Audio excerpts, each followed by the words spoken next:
Hello. Nothing is going on today. Absolutely nothing. Well, compared to yesterday anyway. Something did actually happen today. I just completely missed it. And the reason I completely missed it was because they didn't announce it.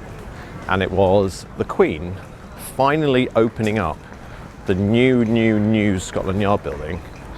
And they went down there and they were showing her basically bomb disposal robots. And she was there, of course, doing the dutiful thing of pretending to be interested in something that essentially is so vague and boring that, God. It's the same actually with that Formula One event yesterday. They didn't actually announce it was going to be happening until the day before it happened. And that was essentially because they were worried apparently because of like security concerns. Something I noticed as well is that Horse Guards Parade is where the state visit happened, obviously, as you saw. Horse Guards Parade is also where all the Formula One cars were. So in a way, the security of that event was two separate events, but one police security procedure, which obviously is because of shortfalls in police funding or whatever. There's a few things to talk about today. The first is something that's quite interesting that's going on with Grenfell. They actually had another public meeting, which is also racked with a lot of people being angry and upset and name calling and all that kind of stuff. Because, well, they're never going to be happy, are they? Let's face it, because it's basically like sort of like a massive government cover-up at this point. But the one interesting thing that did come out of it was how they found out that a few of the people in the Grenfell fire actually died of cyanide poisoning, as in like the gases that came out of the combustible materials was basically a cyanide type of gas, and that killed a lot of people, which is interesting because, and it made me worried, because if you remember the first time I went to the Grenfell Tower, I was walking along and suddenly the big smell hit me in the face. And it's only just recently occurred to me now by reading some of these articles that holy crap, that could have been toxic.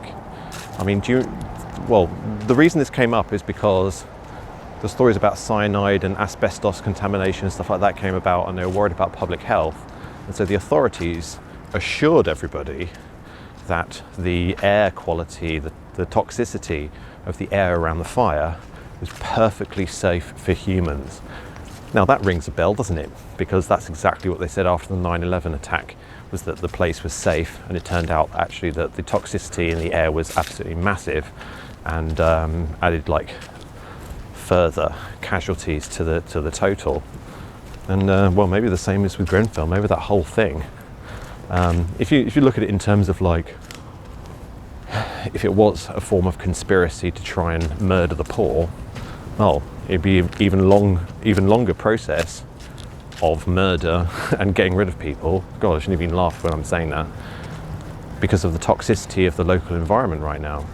So it's an interesting one. We'll never actually know, unless of course people actually, maybe some of the people who live there should be taking their own tests and hire their own laboratories and all that kind of stuff.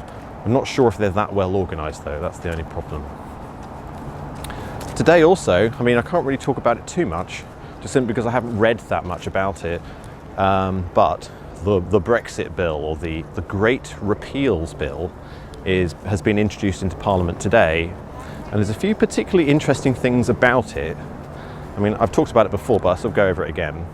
The Great Repeals bill is essentially taking all of the European laws that are domestic in Britain and turning them into actual domestic British laws, essentially simulating the structure of being in the European Parliament without actually being in the European Parliament. Now the worrying thing about it, I was just distracted looking at this guy. Look at that guy.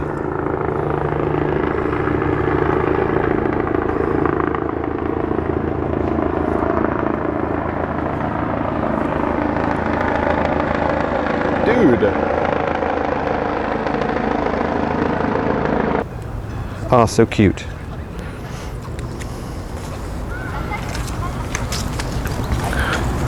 The repeals bill essentially means that if the transition between the European laws and the domestic laws in Britain are finding it difficult in their normal form, they can actually change the form of the law however they want without actually having to do a parliamentary procedure.